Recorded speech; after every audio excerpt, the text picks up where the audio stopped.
तो students, next topic is nutrition in plants. अब plants अपना न्यूट्रिशन कैसे ड्राइव करते हैं?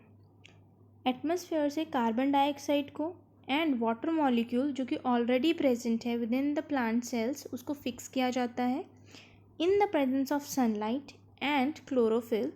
अब कार्बन डाइऑक्साइड और water molecule they will react to form glucose, that is C6H12O6 plus दो साइड प्रोडक्ट भी फॉर्म होंगे, that is water molecule, and of course oxygen gas will be released. अब ये प्रोसेस होता कैसे है? सबसे पहले absorption of the sunlight, sunlight absorb होगी with the help of chlorophyll जो कि प्रेजेंट है लीफ के अंदर। अब इस सनलाइट को कन्वर्ट किया जाता है केमिकल एनर्जी में। ऑफ कोर्स सन से तो हमें लाइट एनर्जी मिलेगी ना, जिस लाइट एनर्जी को किस में कन्वर्ट किया जाता है? केमिकल एनर्जी में। अब इस केमिकल एनर्जी को यूज़ किया जाता है कार्बन डाइऑक्साइड को कन्वर्ट करने के लिए in the form of carbohydrate.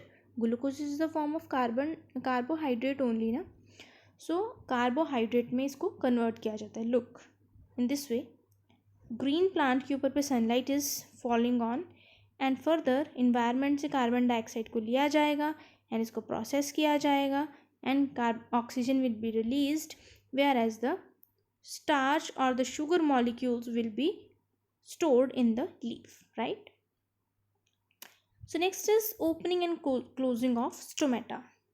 दिन के टाइम पे, ठीक है, जब गार्ड सेल्स जो होते हैं वो अपने एडजेसेंट सेल्स जिनको हम सब्सिडरी सेल्स बोलते हैं वहाँ से पानी को ड्राइव करेंगे। कौन से प्रोसेस के थ्रू? ऑस्मोसिस के थ्रू। अब ऑस्मोसिस क्या होती है? ऑस्मोसिस एक बहुत ही बेसिक फिनोमिना है जिससे चीज़ें हायर कंसंट्रेशन से लोअर कंसंट्रेशन में ट्रेवल करती हैं। अब ना what does this mean higher concentration to lower concentration?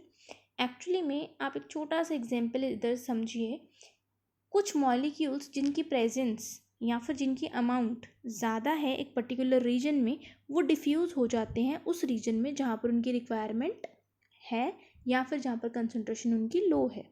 So higher concentration से लोअर कंसंट्रेशन में मूव करने की कंडीशन को हम क्या बोलते हैं? Osmosis.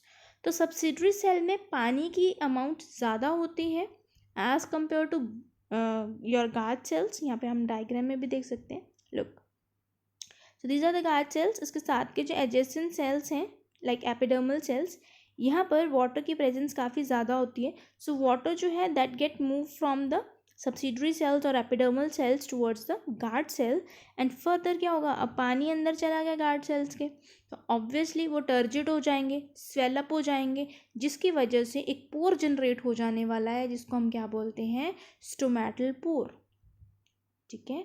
Because of the turgidity of the guard cells a pore will be created which is known as stomatal pour.